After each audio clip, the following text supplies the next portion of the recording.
보도의 진실과 시청자의 진심을 알아봅니다. YTN 뉴스 FM 열린 라디오 YTN, 저는 프로듀서 김양원입니다. 오늘은 요즘 극장에서 상영 중인 영화의 한 대목을 소개해드리면서 시작해보겠습니다. 심부름하러 갔다가 공장의 검은 폐수가 마을 하천으로 쏟아지는 걸 목격한 여자가 이 문제를 회사에 알리려고 애를 쓰지만 무슨 일인지 회사는 이 문제를 덮어두려고만 합니다. 여자는 결심을 하죠. 내부 고발자가 되기로요. 증거 자료도 찾은 데다 기자와 연락도 닿았습니다. 부패를 막아서는 공익제보자의 용기가 우리 사회엔 꼭 필요한 것임에도 정작 공익제보자에 대한 보호나 언론 보도 행태는 아직도 허점들이 많죠. 자, 올해도 올해의 공익제보자를 선정하는 유의미한 결실들이 있었다고 하는데요. 잠시 후 이 소식부터 들어보도록 하겠습니다. 12월 5일 토요일 순서 바로 시작하죠.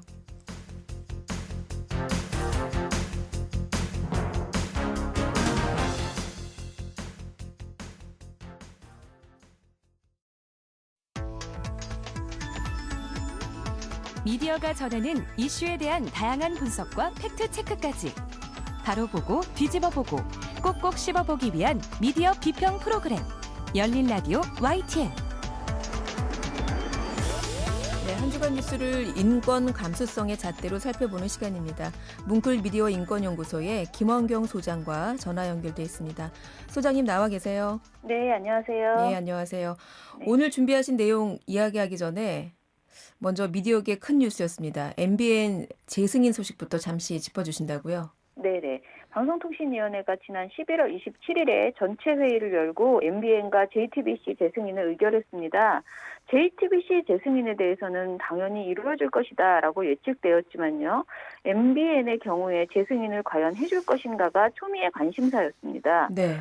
그도 그럴 것이 MBN은 출범 당시에 위법 행위를 했다는 사실이 드러나서 지난 10월 30일에 6개월 동안 일체 보도와 드라마, 예능시사 등 어떤 형태의 방송도 내보내지 못하게 하는 블랙아웃, 다시 말해서 6개월간 업무 정지 결정을 내린 바 있습니다. 이런 상황에서 심지어 11월 3일에서 6일까지 재승인 심사평가가 이루어졌는데요. 이때 점수가 MBN이 640.50을 받았습니다. 굉장히 낮은 점수거든요. 네. 게다가 방송발전 지원 계획 및 관련 법령 준수에서는 과락을 받았다고 합니다. 이런 점수가 알려지면서 27일 날 재승인이 과연 의결이 될 것이냐, 승인이 안 돼야 되는 것 아니냐, 이런 식의 이야기들이 많이 오갔습니다. 네. 앞서 MBN이 6개월 영업정지를 받았었죠. 이때도 사실은 이 시민사회계에서 이야기가 많았어요. 솜방망이 아니냐, 네. 이런 목소리도 있었는데 당시에 김 소장님도 비슷한 의견을 내셨던 걸로 기억합니다. 네, 저도 솜방망이다라고 생각하는데요. 6개월 영업정지를 하거나 사업 취소를 하거나 MBN 사측에서는 결국은 끝까지 법정 대응을 하지 않을 수 없습니다. 그렇다면은 방통위가 6개월 영업정지나 사업 취소 등 어떤 의결을 하더라도 실제 그것이 현실에서 이루어지려면 최종 법적 판단이 나올 2, 3년 동안 현실화되지 못할 가능성이 높다고 봤습니다. 그런데 이럴 때 방통위의 의결은 사업자의 입장을 고려하고 노동자에 대한 고민을 하고 또 시청자의 시청권 등을 고려하는 여러 가지 현실적인 요소에 대한 그 고민보다는 법과 원칙에 걸맞는 엄중함을 보여주는 것이 우선되었어야 한다고 생각합니다. 네. MBN이 애초 법을 어기고 불법적으로 방송국 허가를 받은 것이고 10년이 넘도록 방통위를 속여가면서 2번의 재승인도 받아냈습니다. 이런 상황이 드러난 상황에서 방통위가 또다시 MBN을 봐줘야 할 여러 가지 이유들을 모아서 또 다시 허가를 해준다는 것은 방송법이나 방송통신위원회의 존재 자체가 무의미해지는 것이다라고 해도 저는 과언이 아니라고 봤습니다. 그래서 6개월 영업정지라는 것이 어떻게 보면 너무 충격적이고 가혹하다라는 생각이 들지만요. 실제로는 6개월의 유예기간을 준 데다가 그 사이에 MBN이 법적 대응을 할 것이 분명하기 때문에 결과로는 저는 실제 소리만 시끄러운 뿅망치를 맞은 것이다. 뿅망치다. 라는 생각이 듭니다.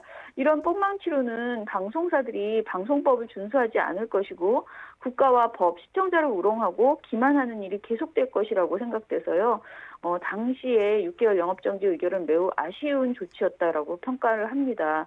게다가 한 달이 지나지 않아서 다시 MBN이 17개나 되는 조건을 주렁주렁 달아서 또다시 재승인을 받게 되었거든요. 네. 그러다 보니 참으로 실망스럽다라는 평가입니다. 네. 마지막에 말씀하신 17개. 이 MBN의 재승인 조건이에요. 네네. 조건부 재승인을 받았는데 그 조건이 방통위가 17개를 달았습니다. 네. 네. 방금 전에 말씀하셨던 그 허가 당시의 불법, 이것은 앞서서 이거 6개월 영업정지 의결로 일단락이 됐다. 이렇게 보는 의견도 있어요. 그렇죠. 네. 네네. 따라서 이번에 이 조건부 재승인은 지난 3년간의 방송평가에 따라 승인을 받으면 되는 거 아니냐, 이런 의견도 네. 있고요. 네. 네, 문제는 이번에 그 MBN이 받은 점수가 앞서서 언급하셨는데 640.50이라는 점수인데 사실은 650점이 어떤 기준 점수 아닙니까? 네네. 네, 좀 예, 설명 좀 저도 해주세요. 예, 말씀하신 것처럼 그 이전에 한 달 전에 이미 영업정지를 받았기 때문에 네. 이전에 승인 당시의 문제는 일단 일단락된 것이고 이번 재승인은 3년에 대한 평가를 제대로 하면 된다라고 생각했습니다. 그런데 그 평가 점수가 640.50점이라는 것은 굉장히 낮은 점수인데요. 650점이 말씀하신 것처럼 기준점입니다. 네. 방통위는 심사를 할 때 심사하기 이전에 자신들의 심사 기준 원칙을 밝힌 바가 있었는데요. 총점 650점 미만이거나 중점 심사 항목에서 과락이 되는 경우에 재승인을 취소할 수 있다라는 기준을 사전에 발표한 바 있습니다. 그리고 이번 점수가 이렇게 낮은 것은 좀 비교를 해봐야지 될 것 같은데요. 네. 참고로 지난 4월에 조건부 재승인을 해줬다는 점에서 같이 논란이 되었던 TV조선의 경우에 당시에 653.39점을 받았습니다. 겨우 넘겼네요. 네, MBN보다 훨씬 13점이 높잖아요. 네. 당시에 TV조선은 총점은 650점을 넘었지만은 중점 심사 항목 그 대상에서 두 항목이 과락이었습니다. 네. 그리고 채널A는 당시에 662.95점을 받았습니다. 이런 점수였음에도 불구하고 재승인을 반드시 취소해야 된다는 여론이 높았던 것이었고요. 네. 저는 이렇게 말씀드리고 싶은데요. MBN은 어떤 조건을 붙여도 일단 무조건 마땅히 승인 취소가 되었어야 할 방송사에 산소호흡기를 달아서 연명시켜준 것이다 라고 생각하고요. 애초에 종편을 만들었던 이명박 대통령 산하 최시중 방통위원장이 당시에 종편을 신생아라고 생각하고 신생아처럼 육성해야 한다라고 말씀하신 바 있습니다. 네. 그런데 지금의 방통위는 천진무구한 신생아도 아니고 중대한 잘못을 저지른 방송사마저 살려주려고 정말 애를 쓰는 것 아닌가 이런 생각이 듭니다. 방송 평가 점수를 과락으로 받아도 방송사는 살아날 수 있다. 네. 죽지 않을 수 있다. 이런 네. 전례가 또 하나 생겼다고 평가하시는 것 같은데 네. 이 방통위는 MBN이죠. 매일방송 조건부 재승인에 대해서 뭐 경영 투명성 방안 등 그 개선 계획을 냈다. 또 재승인 거부할 경우에 시청자 등의 피해가 예상된다. 이런 점 등을 종합적으로 고려했다고 밝혔습니다. 네. 자, 이렇게 방송사 경영진의 불법 탈법적인 행위에 대해서 좀 경종을 울려주기 바랬던 시청자들도 있었을 텐데 또 별일 없이 지나가는구나. 이렇게 실망하시는 분들도 계시지 않을까 싶고요. 네. 자, 이제 본격적인 오늘 사실 준비하신 주제를 좀 얘기해 볼게요. 네, 네. 공익제보자에 대한 언론 보도 행태에 대해서 이야기를 해볼 텐데 이번 주에 이 시상식이 있었다고 들었어요. 올해의 네. 공익제보자 시상식. 예, 네. 제가 어찌하다 보니 3년 전부터 연말에 수여되는 공익제보자 관련 심사 또는 공익제보자를 지지하는 기금의 심사를 맡게 되었습니다. 근데 이걸 하면서 저는 정말 많은 그 뭉클한 감동을 느꼈는데요. 또 뭉클이에요? 네. 우리가 언론을 통해서 굉장히 많이 접해왔던 소식들, 특히 보도를 보면 우리 YTN이 입수했습니다. KBS가 단독으로 보도합니다. 이렇게 쉽게 말하면서 뭔가 멋지게 아주 충격적인 소식을 전하잖아요. 그런데 네. 그 소식이 우리 앞에 그렇게 배달되기까지 그 내용을, 그 사안을 접하고 거기에 공모하거나 은폐하거나 침묵하거나 외면하지 않고 정말 자신이 어떤 불이익을 당할지 뻔히 예견됨에도 불구하고 그것을 폭로하고 또 굉장히 내부에서 정말 왕따를 당하면서 고통을 당하고 부득이하게 외부에 제보를 하고 실직을 당하면서 정말 인생 전체에 큰 변화를 겪게 되는 큰 고초를 겪는 공익제보자들이 있었습니다. 이분들의 용기와 실천, 희생 덕분에 우리 사회는 계속 조금씩 더 투명해지고 수많은 비리를 막아내고 또 이를 개선하는 시스템이 마련될 수 있는 것이라고 생각됩니다. 그런데 이런 공익제보자를 보호해주는 시스템이 아직 우리에게 매우 부족합니다. 네. 대부분의 공익제보자들은요, 제보를 함과 동시에 조직 내에서 왕따가 되고 많은 고통을 겪고요. 또 실직당하고 법적 소송에 시달리기도 합니다. 많은 시간을 고통 속에서 지내야 하는데요. 지금 참여연대와 호루라기 재단 등에서 올해 공익제보자를 선정해서 시상을 하거나 기금 지원을 하고 있습니다. 제가 이 심사를 하면서 느낀 것은요. 이분들께 정말 면목이 없다. 나 같으면 정말 이렇게 하지 못했을 것이다. 라는 반성이었습니다. 그래요. 우리 김 소장님께서 면목이 없다 이렇게 느끼셨다고 하는데 뭐 사회 정의를 위해서 목소리를 냈지만 정작 그 본인이 속해 있는 조직에서 잘리거나 되레 네. 매장당하는 이런 공익 제보자들이 많기 때문이죠. 네. 지금 우리 공익신고자 보호법이 있기는 합니다. 여기서 말하는 공익침해 행위란 것은 국민의 건강과 안전, 환경, 소비자의 이익, 공정한 경쟁 및 이에 준하는 공공의 이익을 침해하는 행위이고요. 공익신고자 보호법에서 열거하고 있는 284개의 적용 대상 법률에 벌칙 또는 행정처분의 대상이 되는 행위를 말한다 하는데요. 사실은 근데 많은 사람들이 내가 어떤 사안을 딱 접했을 때 이것이 부당하다, 부패다, 비리다라는 생각을 하게 되지만은 공익신고법을 평소에 이해하고 있지 않거든요. 그렇죠. 그래서 그 법에 따라서 제대로 대응하기 어려운 경우가 많습니다. 음. 예를 들어서 공익신고는요. 반드시 기명으로 공익신고 기관에 신고해야 한다고 합니다. 이때 공익신고 기관이라 하는 것은요. 소관 행정기관, 감독기관, 수사기관, 관련 공공기관 또는 국회의원, 국민권익위원회 정도로 이해하시면 될 것 같습니다. 네. 보통은 대부분 국민권익위원회로 가장 많이 하십니다. 네. 중요한 것은 이런 내용을 언론이나 유튜브 등에 정보를 먼저 올려버리는 것은 특히 본인이 실명을 밝히고 올리는 것은요.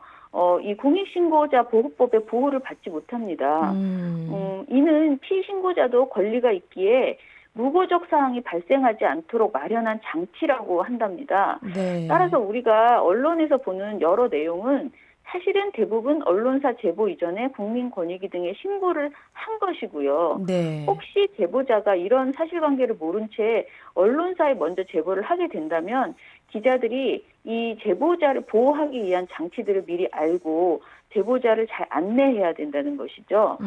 제보자에게 증거를 제대로 수집 확보하도록 부탁을 하면서 또 공익제보자로 보호받을 수 있도록 여러 가지 조치들, 적절한 절차를 밟도록 안내해 줄 필요가 있습니다.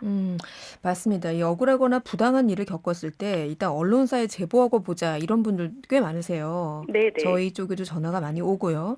그런데 저희도 알고 있어야겠군요. 이렇게 무작정 네. 언론사부터 제보하시기보다는 먼저 공익기관에 신고부터 하시고 그 네. 다음에 그 내용을 언론사에 제보해달라 이렇게 한번 안내를 해드려야겠군요. 네. 이 언론사, 언론인 그리고 공익제보 사실은 저희가 제보자의 신원을 밝힐 수 없습니다. 이렇게 얘기하면서 언론에서 많이 보도가 되는데 이게 뗄래야 뗄 수 없는 사이예요. 네. 네, 정작 우리 언론인들이 이렇게 공익제보자를 보호하는 문제에 대해서는 저 역시도 충분히 고민해보지 않았던 것 같다 이런 생각이 드는데 네. 또 그동안 공익제보자들의 신상이 사실 너무 쉽게 노출돼 버려서 고통받는 것도 비일비재했고요. 네, 사실은 우리 국민 모두가 잘 모르고 있어서 어떤 제보가 나왔을 때 공익제보자 실명을 공개해라. 그것을 공개하지 않으면 이 정보를 믿을 수 없다. 이런 식의 대응을 하는 경우도 많았습니다. 그런데요, 공익신고자 보호법 12조에 공익신고자 등의 비밀 보장 의무에 따르면 누구든지 공익신고자 등이라는 사정을 알면서 그의 인적사항이나 그의 공익신고자임을 미루어 알 수 있는 사실을 다른 사람에게 알려주거나 공개 또는 보도하여서는 아니 된다. 다만 공익신고자 본인이 동의했을 때에는 그렇지 않다라고 밝히고 있습니다. 심지어 공익신고자 등의 인적사항이나 공익신고자임을 미루어 알 수 있는 사실을 다른 사람에게 알려주거나 공개 보도한 사람의 징계권자에게 그 사람에 대한 징계 등 필요한 조치를 요구할 수 있다라는 조항까지 법에 있거든요. 그러니까 그렇군요. 함부로 이 공익신고자의 동의를 받지 않은 상태에서 그의 신상을 공개하거나 그것을 요구하는 것 전체가 다 매우 불법적인 행동이라는 것이죠. 그래요. 자, 시상식은 이미 어제 있었고 우리 소장님께서는 이제 심사를 담당하셨다고 하셨는데 네. 올해 공익제보 어떤 내용들이 있었던가요? 사실 공익제보 후보가 너무 많아서요. 네. 유감이었습니다. 이렇게 음. 아직도 우리 사회가 문제가 많구나라는 생각이 들었고요. 또 한편으로는 오히려 건강한 분들이 이렇게 더 많아지고 있어서 고맙다라는 생각도 들었어요. 네. 한 분 한 분 우리 모두가 언론을 통해서 알게 된 그 사안들이었고요. 그런데 그 사안이 우리에게 전달되기까지 이분들이 얼마나 힘들었는지를 그 글을 보면서 이제 접하게 되기 때문에 마음이 아팠습니다. 4일에 시상식이 이루어진 참여연대 공익제보자상은요. 3분이 받게 됐는데 2020년 나눔의 집 법인 이사들과 운영진의 일본군 위안부 피해자 인권 침해 및 후원금 보조금 횡령 등을 신고했던 나눔의 집 직원 7분이 선정이 되었습니다. 네. 예, 이 내용은 MBC 피디수첩을 통해서 굉장히 낱낱이 자세히 보도가 된 바 있습니다. 큰 뉴스였죠. 네. 그리고 2018년에 고양시 저유소 화재 사건이 있었는데요. 네. 그때 당시에 스리랑카인이라고 하면서 그 국적을 밝혀서 저희가 방송에서도 한번 지적한 적이 맞습니다. 있었죠. 네. 예, 그 피의자에 대해서 경찰 수사관이 강압 수사를 했던 사실을 언론에 제보한 최정규 변호사가 또 선정되었습니다. 네. 이 내용은 KBS 뉴스에서 보도가 된 바 있습니다. 이 내용도 굉장히 공분을 샀던 그런 내용이었습니다. 네. 그리고 또 하나는 비실명 공익제보자 한 분이 선정되었습니다. 성함을 밝히지 못하는데요. 이분은 2017년 S사가 불량 레미콘 제조 판매를 해서 900억 원대를 편취했다는 사실을 신고했습니다. 이것은 단순히 경제적 횡령의 문제가 아니라 우리 사회의 안전관리에 심각한 구멍이 뚫렸다는 점에서 정말 보통 심각한 문제가 아니었습니다. 그래서 이 사안을 제보자의 뜻을 이어서 언론에서 굉장히 심도 있는 후속 보도를 지금 해나가고 있고요. 또 현재 수사가 진행되고 있는데요. 제가 어제 확인해 보니까 YTN 등에서도 이 내용을 굉장히 자세히 보도하고 있더라고요. 네. 조금 더 언론이 관심을 가져줬으면 좋겠다라고 생각을 합니다. 이 밖에도 곧 발표될 예정인 호루라기 재단의 공익제보자 시상에도 관심을 많이 보내주시면 좋겠고요. 공익제보자에 대한 인식이 좀 더 높아져서 그분들께 정말 우리가 보상을 못 해줄 망정 정말 존경의 마음을 충분히 드릴 수 있었으면 좋겠습니다. 네. 그동안 이런 큰 뉴스에 묻혀져서 실제로 이 뉴스들이 어디서 나왔는지에 대한 관심은 저희가 정작 없었던 것 같아요. 이렇게 언론사에 공익 제보를 해주시는 공익 제보자들에 대한 단상 오늘 잘 들어봤습니다. 고맙습니다. 네, 감사합니다. 네, 지금까지 뭉클 미디어 인권 연구소의 김원경 소장이었습니다.